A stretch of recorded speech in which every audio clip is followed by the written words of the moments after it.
बेहतर है जो बुशेस के अंदर है, यानी झाड़ियों के अंदर है। ठीक है, तो ये बेसिकली क्या कह रहे हैं कि ये थ्योरी ये सजेस्ट करती है कि शेयर होल्डर्स जो हैं वो डिविडेंड को प्रेफर करते हैं।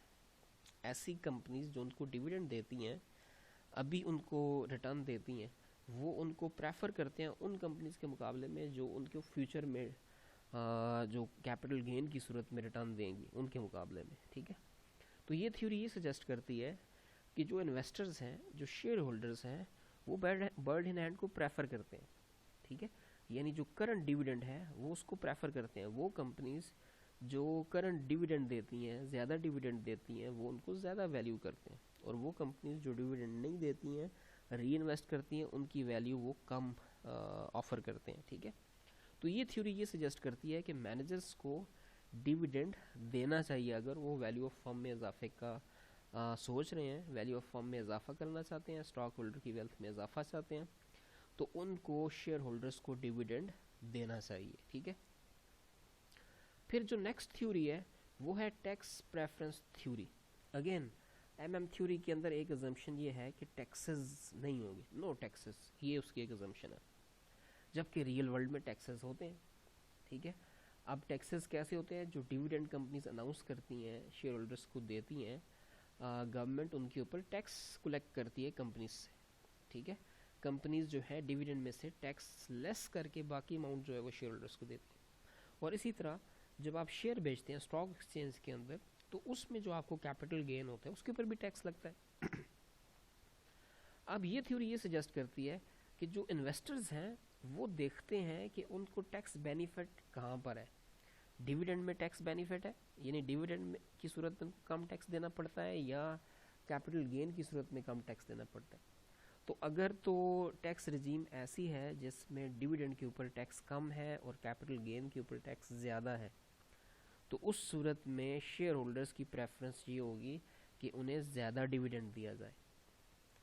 इसके बरक्स अगर टैक्स रजीम ऐसी है जिसमें डिविडेंड के ऊपर टैक्स रेट ज़्यादा है और कैपिटल गेन के ऊपर टैक्स रेट कम है, तो उस सूरत में शेयर होल्डर की प्रेफरेंस ये होगी कि उनको डिविडेंड कम दिया जाए, ज़्यादा ऐसा री इन्वेस्ट कर दिया जाए, ताकि कैपिटल गेन जो हो उसके ऊपर उनको कम टैक्स देना पड़े।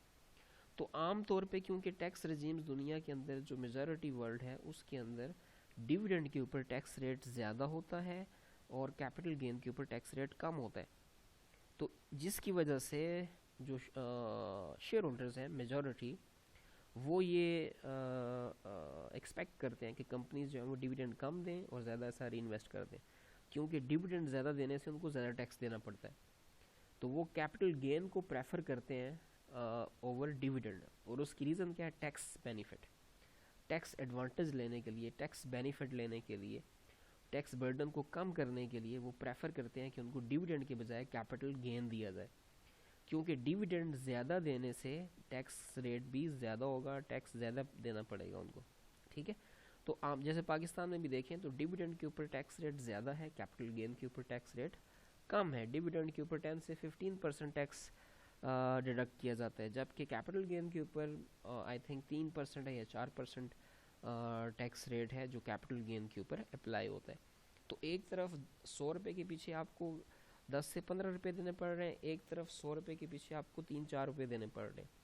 तो डेफिनेटली आप अपना टैक्स बर्डन कम करने के लिए प्रेफर करेंगे कि कैपिटल गेन आपको मिले, डिविडेंड कम मिले, कैपिटल गेन ज़्यादा मिले, ताकि आप अपनी टैक्स को सेव कर सकें। ठीक है, तो टैक्स प्रेफरेंस हाइपोथेसिस या थ्योरी जो है वो ये कहती है कि जो शेयर होल्डर्स हैं या इन्वेस्टर्स हैं वो अपनी टैक्स प्रेफरेंसेस को देखते हैं, यानी वो टैक्स में सेविंग चाहते हैं, तो वो उन डिसीजंस को ज़्यादा लाइक करेंगे, उन डिसीजंस को ज़्यादा वैल्यू करेंगे जहां उनको कम टैक्स देना पड़े।